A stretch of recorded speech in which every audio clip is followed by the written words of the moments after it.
Euromaxx special. And here's your host, Louise Houghton. Hello and a warm welcome to our special edition today. If you're a fashionista, then you're going to love what's coming up over the next half an hour. Let's take a look at three of the stories. In the hot seat, checking out the seating protocol at top fashion shows. The look of luxury, showcasing the Berlin fashion label Caviar Gauche. And Misfit Models, looking at the alternative faces in the commercial world. Fashion shows like the haute couture shows in Paris are amongst the most exclusive events in the industry. Many fashionistas want to be there, but not just anyone can get a seat. In fact, even those who do have to adhere to a strict seating plan, which is generally based on hierarchy. Euromaxx put the whole issue of seating protocol under the microscope, and we used Paris Fashion Week to do our research. It's just a few hours till French fashion designer Jean-Paul Gaultier kicks off his show in Paris. There's a huge crowd at the fence, even though they know it's invitation only.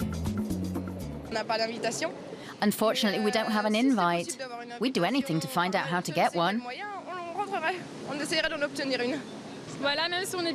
It doesn't matter if you're well-dressed or wearing designer clothes. You need an invite. Only the elite get in.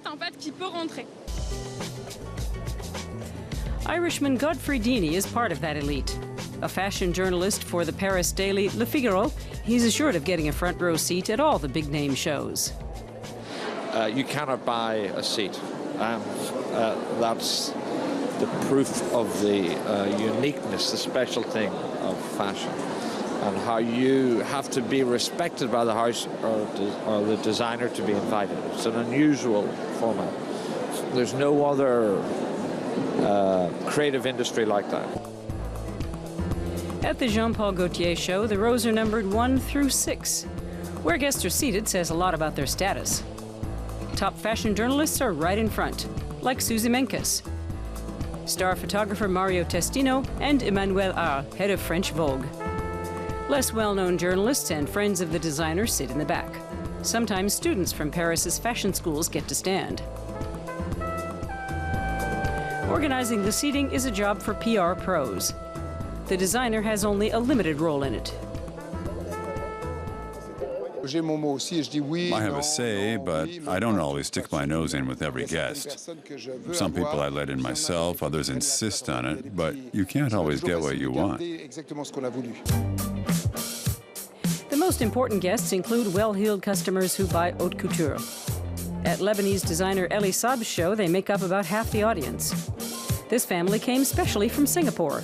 Definitely it'll be different because you can see the movement, the way when the model walks down, how the fabrics move around her. It's different when you see it in atelier, when it's just on a mannequin. Yeah, so it's definitely a different experience. For celebrities, attending the shows combines business and pleasure.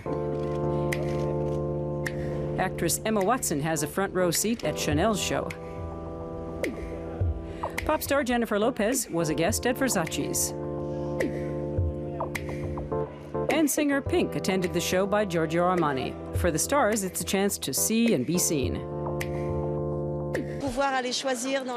I can go to the best fashion houses and choose clothes that suit me and my style. That's really a wonderful privilege.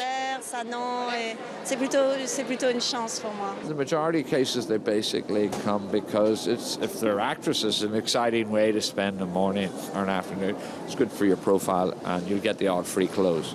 Also, you know, actresses would hope to eventually get some sort of campaign with some sort of brand. So attending the odd show puts your name in the ring. For the fashion label's PR department, assigning the seating is a delicate business. They make sure everyone takes the proper seat. Sometimes someone wants to take the place of another person who's not coming, but we notice that. We check our guest's identity at the entrance. There are well-known seat stealers who kind of wander around, slide in the beginning. you know, it's legit. When you're younger, you know what I mean. Some shows you can slip in and take a seat. It's okay. But if you get a reputation, it's considered a bit not quite the done thing. But even those who have merited front row seats shouldn't think they can't have the chair pulled out from underneath them. When you work hard and get there, you don't want to give it up. It's a curious thing. It's a slightly childish sense of satisfaction, but people feel very strongly about it. But with or without a seat, it's not every day you get to see dresses fit for a princess.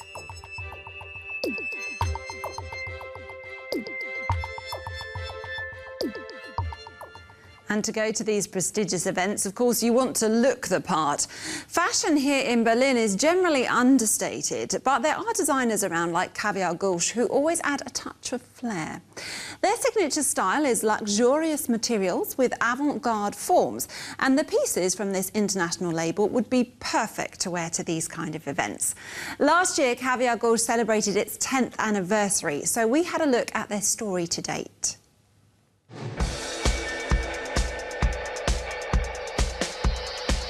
Modern glamour. That's how German label Caviar Gauche describes its style. Its designs are fashioned from soft materials like silk, lace, and feathers, combined with leather. A splash of color and a sea of black and white. For more than a decade, that's been the label's trademark. Berlin-based American fashion journalist Melissa Dreyer has followed Caviar Gauche's success story. I've been here almost 30 years, so I've been through a couple of waves. This last wave's the talented wave, the most talented wave, and we were all very, you know, I'm thankful they stuck to their guns. Caviar Gauche is one of the labels that stands for luxury worldwide. It's a German label that stands for luxury, and that makes it stand out from other German labels. The name Caviar Gauche is a play on gauche caviar, a pejorative term for France's champagne socialists, jet-setters as wannabe revolutionaries. But 11 years ago, it was a little revolutionary for designers Johanna Köhl and Alexandra Fischer-Röller to establish a luxury label in Berlin. At the time, the German capital was in a state of constant flux. It was just a great time when many people all in one place were ready to rock. Many were in the situation we were in, of not having enough capital but wanting to get started. In Paris, for instance, we'd probably only have lasted a month, but Berlin made it possible. Although they had their studio in Berlin, for the first 3 years, the designers only showed and sold their fashions abroad. Japanese and American buyers in particular were impressed by the young German label. Its international success helped establish the brand at home, too. Johanna Köhl and Alexandra Fischer-Röller met while studying design at Berlin's Esmod Fashion School. When it comes to style, they always see eye to eye. Basically, it's always about contrast. We cater to the delicate woman who can be very strong, too. So we make great dresses which emphasize their personality. We don't want to merely dress women. We want to make them shine.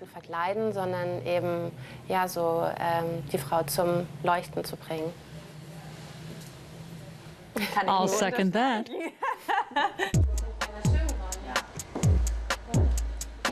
In the meantime, Caviar Gauche is a firm fixture in the fashion scene.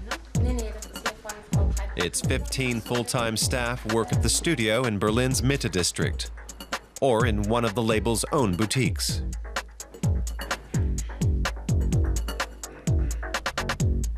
Alongside the classical pret-à-porter collections, the designers also create accessories. Their lamella purse is one of the few German-designed it bags. Last year, to kick off their company's 10th anniversary, Johanna Köhl and Alexandra Fischer-Röller held a fashion show. Caviar Gauche's success has helped German fashion get on the map internationally.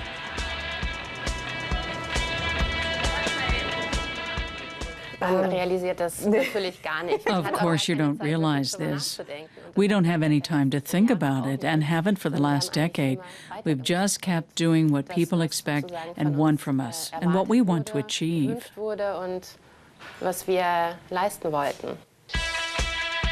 The designer duo won't have much time for the foreseeable future either.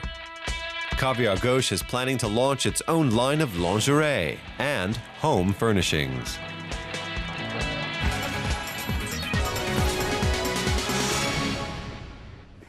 "3D is a term that we now associate with films, but 3D technology has advanced in other fields too, like in printing, for example, where it's now possible to print layers of plastic on top of one another to create a 3D shape. This technique is currently used in many industries, and fashion is just one of them. Iranian-born Swedish designer Niam Yosefi experimented with it and created some elaborate shoes that will definitely stand out from the crowd. That is, if you can stand in them at all, of course. A 10-centimeter-high balancing act. These high heels are the creations of Swedish designer Niam Yosefi. He calls them Melonia. There's something unusual about these shoes, apart from the way they look. It's so cool. They're made from polyamide, and they come straight from the printer. I haven't any idea about the 3D printing, and then I wanna actually lost that problem and find a way to make that organic shape. And then I found the new technology, the 3D printing. The 3D printing is very, very high technology that you can make the new shapes. The designer, who's originally from Iran, believes that 3D technology is the future of shoe production. Traditional tools and techniques are giving way to computers and printers. First, the shoe is digitally drafted. The design is then optimized by 3D printing specialist Mikael Eriksson. Special software transforms the design into impulses that control the printer. The lengthy printing process can now begin. The shoe is created on a platform that moves down slowly, layer by layer. The process isn't very different from that of a regular printer, but instead of ink, it uses liquid plastic, which is then hardened with the UV laser. It builds one layer, and it's a very, very thin layer. Yeah. So it's like a paper, like a... Yeah, it's thinner actually. So it's 16 microns. Oh my. Yeah. That's 16,000ths of a millimeter, which explains why the printing process takes up to 40 hours. Producing a single shoe costs around 1,500 euros. Perhaps in the future, anyone could come with a shoe that we print out. I think the technique and the machines are quite expensive today, so we have to develop the machines towards a faster way to print these models. This is quite thick. The shoe is printed in a soft protective synthetic casing, which has to be removed. Niam Yosefi's original design is starting to emerge as a strong, durable polyamide shoe. The material makes a shoe you can wear, though it takes some getting used to. Actually, these shoes need to develop, of course. I want to put some different material together, and softer material inside and the harder material in the outside. But the technology is not so fitable just now. A growing number of fashion designers are experimenting with 3D printers, including British designers Janina Allen and Marla Marchant. Extravagant sculptured shoes fresh from the printer. Iris van Herpen from the Netherlands showcased her very own at the Paris Haute Couture show last July. She created the collection together with designer Rem Koolhaas. Back to Stockholm, Niam Yosefi's Melonia has made it to museums, including the renowned Victoria and Albert Museum in London. The model who wore the shoes is quite taken by them. They actually are really comfortable. They fit the foot perfect, and They're really unique, and that's why I love them. They actually are nice. Yosefi is currently working on a new 3D printed model. At the moment, his shoes cost thousands of euros, but he expects prices to fall in the future. I'm working in an idea to bring that to the customer, that you can take it, you can buy it or use it, that kind of design in easier. When you can come to my shop, to my store, and scan your body and order your shoes or your accessories very easily. Who knows, in just a few years, we may be adding our very own self-printed shoes to our store-bought collection. When shopping, it's always nice to get the opinion of a friend.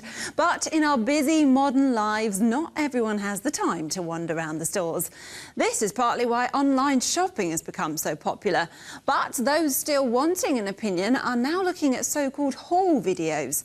These are made by fashion bloggers and designers to help give a personal guidance to viewers about the current high street trends. A Primark clothing store in London. For some, it's a nightmare. For Leanne Lim Walker, it's paradise. Shopping is her passion, her hobby, and her sideline. The 25-year-old produces haul videos. She goes shopping and then displays her catch on YouTube. To do so, she regularly travels the 190 kilometers from her hometown Norwich to the British capital. And then Oxford Street becomes her hunting grounds. So a haul video is at the end of the month. So say I go shopping in January, and then at the beginning of February, I will film my January haul. So I will collect everything that I bought through January. And then in my video, I'll show each item. I'll say where I got it, how much it was, maybe speak a bit about it. And yeah, just present everything I've got. A well-versed shopper, she strolls through the stores. She knows exactly what she wants. Today, her purchases add up to just over 100 euros. She's satisfied with the yield, which she'll soon present on her YouTube channel. It's estimated there are more than 1 million haul videos on the internet. Most resemble shopping channels. And I got these in a 30 leg, which fitted me really well. I also bought another pair of Joni jeans. These are now my 3rd pair, and literally every pair I have from Topshop come up differently. Also, Leanne Lim Walker has bought 5 pairs of jeans and explains the differences between the brands. She began her YouTube video blogging 2 years ago. On the very first day, 100 people signed up as subscribers. The figure has now surpassed 100,000. Thank you so much for watching. Please comment, like and subscribe, and I'll see you soon. Leanne, a British citizen of Chinese descent, does it all herself. She chooses the clothing, she does the filming, and she edits the video. Fashion labels have begun contacting her because her videos are free advertising. I think brands are definitely starting to see the impact and our influence on our viewers. I do sometimes get sent stuff. Although I'm not actually buying it, it's still me choosing it as if I was buying it. So I still think that that's fine for me to show. And in the description, I do say that. Leanne wants to preserve her independence and enjoy her unusual status. She's now an invited guest to important fashion events like London Fashion Week. She's indeed in her element among the journalists and the stars of the fashion scene.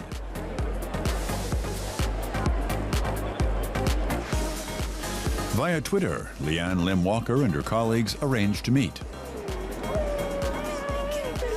Fashion bloggers and haulers are playing an increasingly important role in the fashion industry. They reach a young target group with money to spend and who grew up with the internet. We're more relatable than people in the magazines because we are real people the same age as them.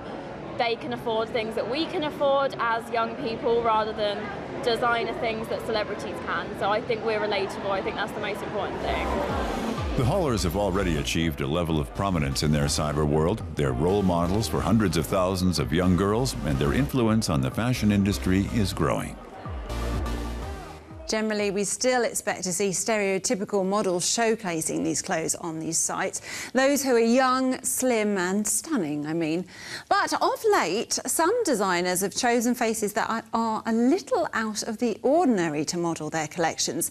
In fact, cities like London and Berlin have model agencies that specialise in misfit model looks. And the work seems to be flooding in for them. This man is a model, and a very successful one. Del Keynes is not good-looking. He has no illusions about that. But his special appearance gives him a significant advantage over his flawless rivals. They all look the same. You can't tell the difference between these sort of models. They all look the same to me. You look at them and you instantly forget their faces. They're just like a blank canvas. Del Keynes' face was discovered by the Ugly Models agency in London 20 years ago. He has a very successful modeling career, representing major labels such as Calvin Klein and Levi's. Today, he is 44 and lives in Berlin. I came to Berlin a few years ago and trying to find work here in my field of work as an actor and a model. I found that there was no agency here in Germany, so I thought, oh, why not make one? Misfit Models is an agency for people who don't meet the standard image most agencies want. Del Keynes looks for people of any body type, race, and age. Tattoos, disabilities, and unusual hairstyles are desired. The only requirement is the courage to be different. Confidence is a big factor. Yeah, you have to be happy in yourself and not be scared of making yourself look silly in front of the camera.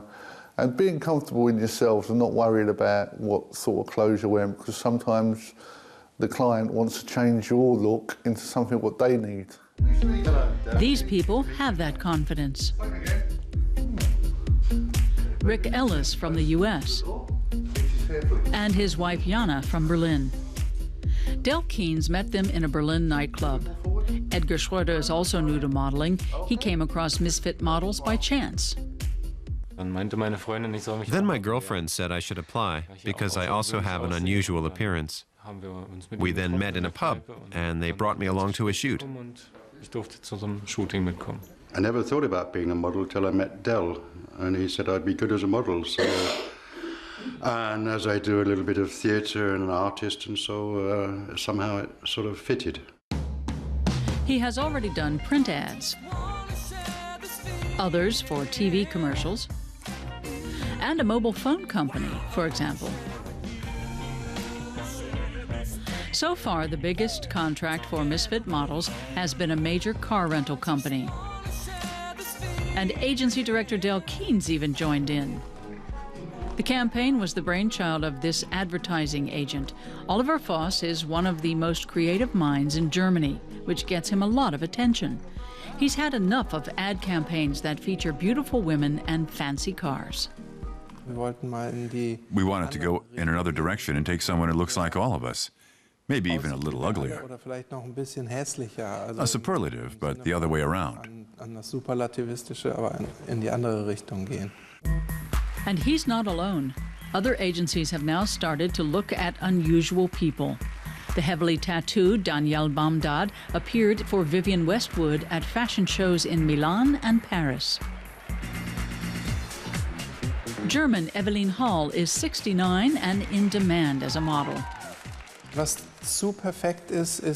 something is too perfect, it's lifeless.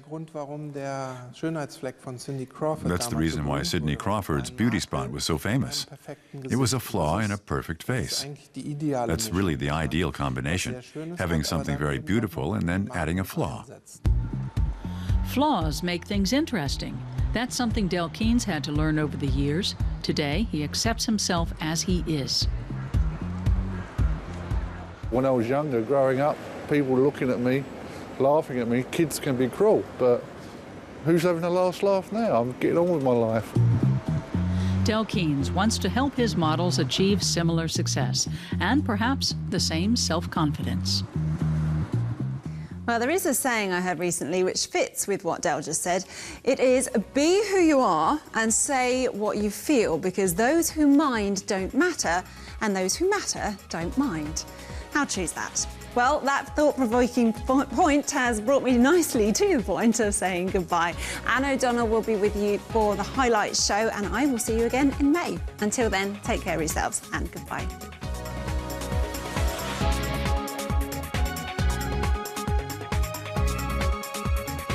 Next time on Euromaxx, the highlights show with dynamic designs. Danish architect Bjarke Ingels is in big demand all over.